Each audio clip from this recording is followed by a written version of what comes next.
നമസ്കാരം. ഇന്നത്തെ പ്രധാന വാർത്തകളിലേക്ക്.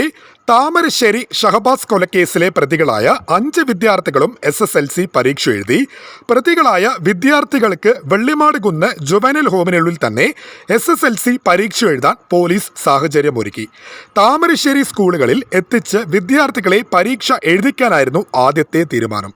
താമരശ്ശേരിയിലേക്ക് കൊണ്ടുചെന്നാൽ ഒരു കാരണവശാലും പരീക്ഷ എഴുതിക്കാൻ അനുവദിക്കില്ലെന്ന് പ്രതിപക്ഷ വിദ്യാർത്ഥി സംഘടനകൾ നിലപാടെടുത്തു.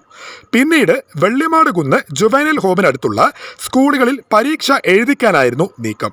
പ്രതികളെ പാർപ്പിച്ചിരുന്ന വെള്ളിമാടുകുന്ന് ജുവനൈൽ ഹോമിന് പരിസരത്തെ സ്കൂളുകളാണ് പരിഗണിച്ചതെങ്കിലും അവിടേക്കും പ്രതിഷേധം വ്യാപിക്കുമെന്നതിനാൽ ജുവനൈൽ ഹോം തന്നെ പരീക്ഷാ കേന്ദ്രമാക്കാൻ തീരുമാനിക്കുകയായിരുന്നു.